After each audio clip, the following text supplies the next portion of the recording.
Veronika, ty vážne chceš jesť burinu? Takto nejako reagujú tí, ktorí netušia, že divoké bylinky môžu byť nielen výživné, ale aj prekvapivo chutné. Pre mňa sú už viac než 10 rokov prirodzenou súčasťou jedálnička. A dnes ti ukážem prečo. Podelím sa s tebou o moje obľúbené recepty a vezmem ťa so sebou do prírody, kde ti ukážem, čo všetko sa dá práve teraz na jar nazbierať.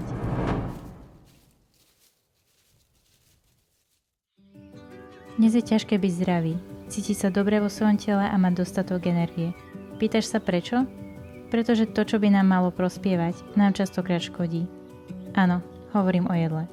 Potraviny, ktoré by nám mali byť medicínou, teda poskytovať vitamíny, minerály a desiatky živín denne, často nám nedávajú to, čo telo potrebuje. Naopak, obsahujú chemikálie a toxíny, s ktorými musí naše telo bojovať. Preto som sa rozhodla zmeniť svoj prístup a začala som jesť divoké bylinky.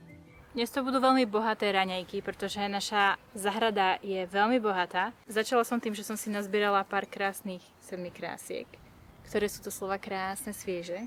Hlavne mám chuť na púpavu, extrémne, takže urobím si také silné púpavové smoothie. Čo sa týka púpavy, tak na jar samozrejme všetky bylinky chutia najlepšie. Je skrátka skvelá a ja osobne som si na púpavu už tak zvykla, že pre mňa moc ani není horká. Ešte tu je jeden taký plucník, takže ešte ten si zoberem. Nech to má ešte ďalší jarný šmrnc. A ideme raňajkovať, už som dosť hladná. Na spiatočnej ceste si ale samozrejme ešte pochutím už na niečom. Mám tu zlatý dážď. Milujem. Sladučky. Ňam. Ináč, zlatý dážď je jedlý. Forsythia je jedla, ale potom je vlastne strom, doslova, štedrec, tak ten je jedovatý, ale väčšinou, keď sa povie zlatý dážď, všetci myslia toto. Forsythiu. A tá je jedla. Tá je sladká. Ak aj sa natrafí na nejaký správny kvietok. Akože občas sa deje, že vlastne niektoré kvety sú horkejšie, niektoré sú sladšie. Tak tieto napríklad sú veľmi sladké. No, už som v kuchyni a umyla som si bylinky, pretože máme psa a nikto nevie, takže sú umyté. Snažila som sa vyhodiť trávu, ale ináč to, že je tam trošku trávy, mi nevadí, pretože aj tráva je jedla, takže vlastne si to s tým dám. Potom tu mám banánik, ináč odporúčam začiatočníkom v jedení divokých bylín nedať si také veľké množstvo a dať si k tomu niečo sladké, ideálne banán, ktorý je fakt, že prezretý tu, má krásne tieto bodky a jednoducho je sladučký, je za mňa najlepší do smoothie. Najviac ako keby eliminuje tú horkosť alebo tú intenzívnu bylinkovú arómu, na ktorú človek si potrebuje zvyknúť.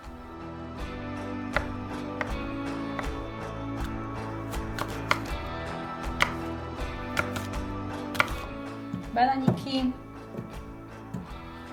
jablko, milujem jablko, divokú burinu zo záhrady, všetku tam dám, domáci medík od susedky včelárky, najlepší, milujem med, milujem, zbožňujem.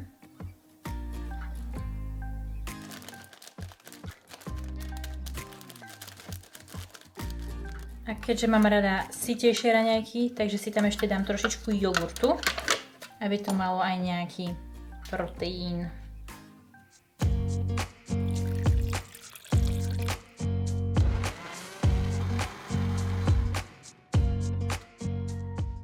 Smoothie máme hotové. No je vždy také teplé, lebo ho chcem poriadne zmixovať, pretože nechcem, aby boli tam žiadne kúsky ničoho zeleného, lebo to vtedy áno, dosť ničí dojem, preto je dobré mať dobrý mixer. A áno, ako môžete vidieť, nie som doma ako u seba, preto som si ten mixer svoj musela zobrať, lebo naši nemajú mixer, ktorý by zvládol bylinky. Zelené smoothie.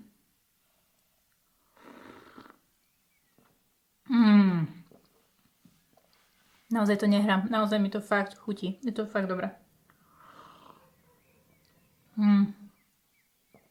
Milujem. A vďaka tomu jogurtu je to tak mierne kyslúčke. Mňam. To, čo je dôležité, smoothie by sa nemalo piť ako džús alebo vodu. Mali by sa tam dostať sliny, lebo jednoducho je to jedlo. Ešte čo sa týka divokých byliniek, tak do smoothie osobne mám veľmi rada buriny. Nedala by som tam veľa vecí typu podbeľ, teraz rastie na jar. Púpavové smoothie mám rada ako kvety, tak aj listy. Žihlavá, to je víťaz vždy.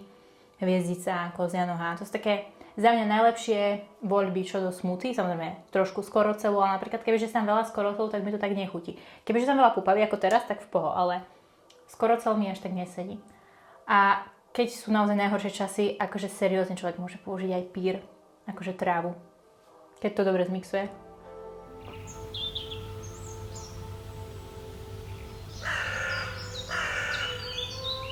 Dnes na obed by som si chcela uloviť žihlavu a urobiť si môj obľúbený žihlavový špenát. Ale teda na to budem potrebovať naozaj veľmi veľa žihlavy, takže idem sa pokúsiť nájsť nejaké tie moje strategické miesta, kde viem, že zvyklá rásť žihľava vo veľkom, aby som ju mohla efektívne nazbierať. Žihľava sa stala mojou obľúbenou potravinou v období, keď som zistila, že mám anémiu, teda nedostatok železa. Snažila som sa to riešiť prostredníctvom stravy. Robila som si veľa špenátov, jedla cviklu a všetko to, čo sa písalo, že obsahuje železo. Bohužiaľ, na výsledkoch to veľmi nebolo vidno. A vtedy som si uvedomila, aká je kvalita našich potravín slabá. Všetko sa zmenilo, keď som zistila, ako veľa železa a vitamínov žihľava obsahuje. Rozhodla som sa ju pravidelne začať pridávať do svojej stravy a uprednostňovať ju pred bežnou zeleninou a ovocím. Pretože radšej si dám pravidelne trošku divokých byliniek, ktoré majú veľký účinok, než by som mala každý deň jesť obrovské porcie komerčnej zeleniny a ovocia, ktoré často ani neobsahujú zďaleka to, čo moje telo potrebuje. Konečne som na mieste, takej ako keby roklinke a zbieram tú žihľavu. Je tu celkom dosť, ale stále akože človek sa nazbiera, keď je takáto malá, že po jednom toto trhať, ale tak toto bude doslova jarná, výživná, vitamínová bomba. Už som sa trochu poprhlila, ale berem to športovo, pretože je to zdravé, takže mi to nevadí. Už človek si na to potom zvykne. Než taký typ, ak to náhodou niekto z vás nevie, tak keď zoberete žihlavu, popučíte ju, aby až pustila šťávu poriadne. Tá potom neprohlí. Mňam, ale chutí úplne dobrá. Cíti tam ten chlorofil. Ja osobne som osoba, ktorá, keď hovorím, že veľmi zelený šalát alebo zeleno-zelený šalát, tým naražam na to, že bežné šaláty, čo sa dajú kúpiť v obchode, sú málo zelené, majú málo chlorofilu, ako napríklad ľadový šalát. Preto radšej mám tie hlavkové kučeravé, ale preto mám ešte radšej divoké bylinky, lebo oni sú veľmi zeleno-zelené a oni majú veľmi veľa chlorofilu. Veľmi veľa. Je to zdravé. Mňam. Mne to naozaj reálne chutí. Ale to je podľa mňa o zvyku. Že tie moje chuťové poháriky za tie roky sa už navykli a mám doslova chuť na to. Neviem, že pre niekoho to môže vyzerať smiešne, ale fakt mi to chutí. Mňam. Dobre, idem zbierať. Lebo akože to sa potom veľmi scvrkne, keď to zalejem horúcou vodou. Aby som si urobila špenát.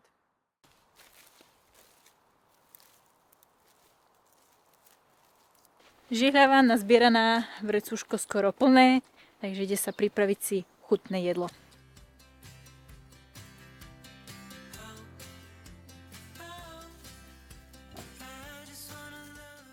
Žihľavku mám krásne umytú. Prenádherná. Úplne ožila vďaka vode. No, idem si ju pripraviť úplne ako taký typický špenát. To znamená na cibulke, udusiť a potom tam pridám vajíčka. V podstate to bude rovnaké ako som robila normálne, že zo špenátu špenát. Neviem, či existuje nejaký iný názov, že špenát. Lebo keď sa povie špenát, to je listová zelenina, ale je to aj zároveň jedlo. Takže ideme na to.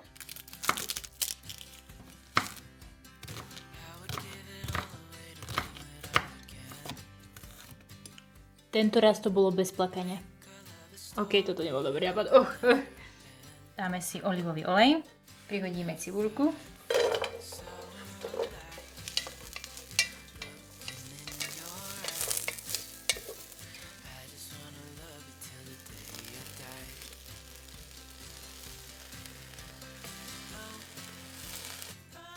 Mám rada jednoduché jedlá, najmä varené a dusené. Nezaťažujú mi trávenie a tak nebývam po nich unavená. Urobila som to viacej na prírodno, to znamená, že som to veľmi krátko varila, pretože chcem zachovať čo najviac vitamínov, ako je možné, takže viac menej to iba sparené. Ono to funguje tak, že vlastne keď tá žihlava je sparená, tak nebude prhliť ani keď je zmixovaná, keďže nechcem to mať ako takéto, ale chcem to, aby to vyzeralo ako špenát. Idem to zmixovať.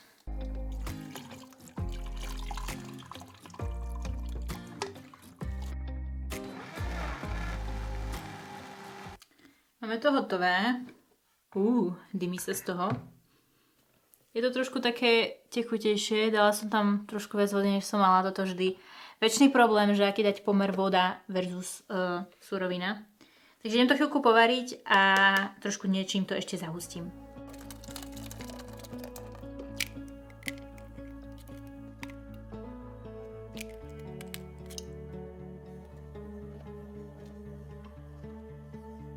Špenátik je dovarený. Teraz ho už iba dochutím veľmi jednoducho.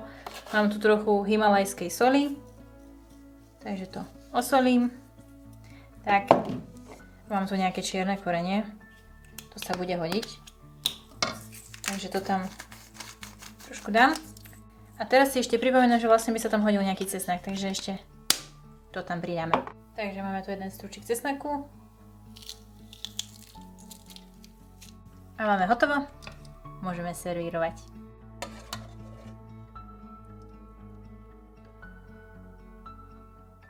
Hej, môžem priznať, že toto jedlo nie je zrovna najkrajšie jedlo, aké som kedy mala čo do estetiky, ale podľa mňa špenát taký je. Trochu sa mi tu uvoľňuje voda, že to nie je jedna kompaktná hmota. To môže byť moja kulinárska chyba. Mne to ale nevadí. No ale poďme na chuť. V každom prípade myslím si, že vyzerá to extrémne presvedčivo, že je to špenát.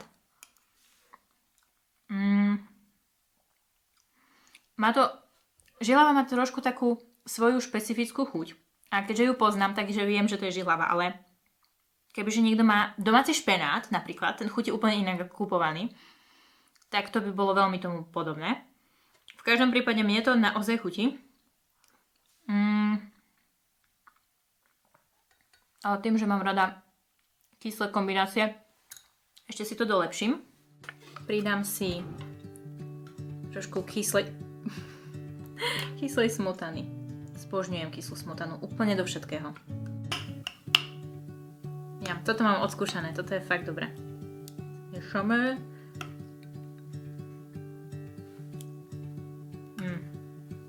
Teraz. No. Už je to vážne dobré. Ja som spokojná. A ten cesnak sa k tomu fakt hodí. Toto je úplne plnohodnotné jedlo.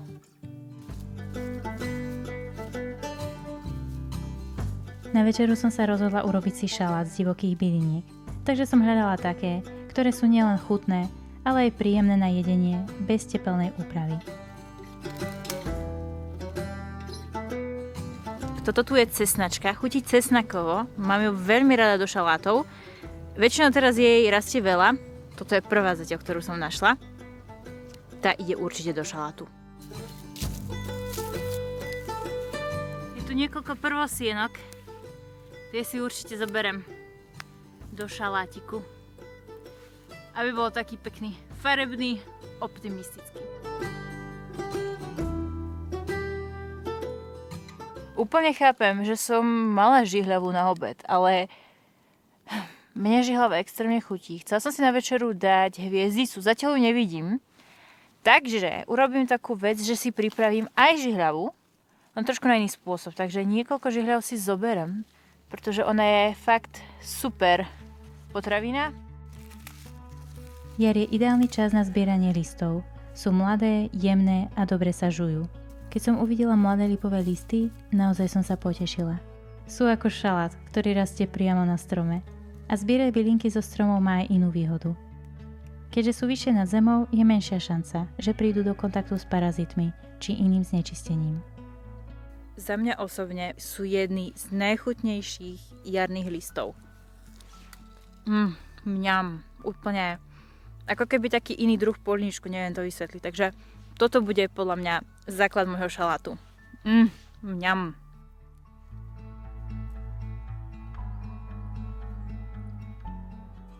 Našla som pľúcnik lekársky, v podstate tu rastie hlavne žihľava a briskáč, na ktorý dnes naozaj nemám chuť, aj keď je jedli ešte pred kvitnutím. Ale je tu ešte trošku kozej nohy, takže ešte tu si zoberiem.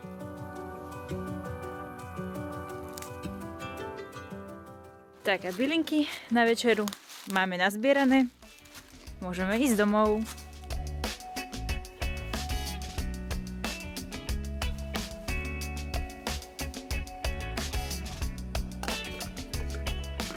Zatiaľ, čo sa mi žihľava sparuje v horúcom vývari, idem si urobiť ešte šalát z lístkov a kvietkov, ktoré som si nazbierala.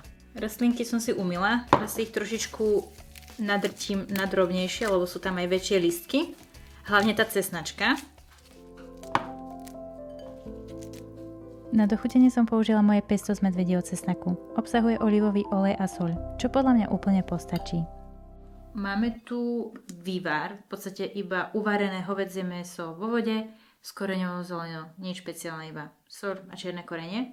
A do toho som si vlastne šupla žihlavu, ktorú som v podstate iba sparila a chvíľu som to teraz nechala tak pod horúcou pokličkou. Takže není vyslovene uvarená, je sparená, takže je výživnejšia, ale teda nebude prhliť. Za mňa kombinácia mäso a zelené je najlepšia kombinácia.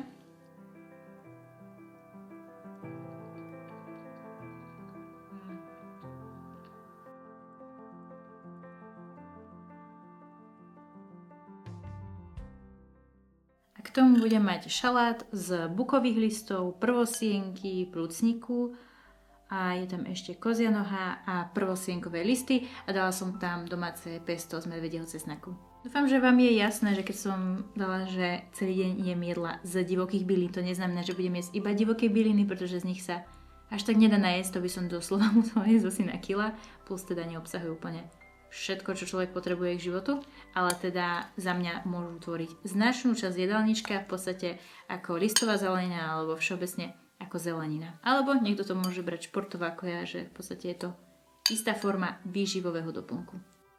Vďaka tomu pestu je to fakt dobré, ochutené. A tie listky sú jemné, cesnačka je tam vlastne, cesnačka je cesnaková, trošičku tam cítim občas aj tú kozu nohu, ktorá dáva tam ten petržleník. No za mňa úplne geniálna jarná kombinácia. Úžasný tip na jarný divoký šalát. Za mňa táto večera je úprimných 10 z 10. Verím, že vás bylinkový deň inšpiroval.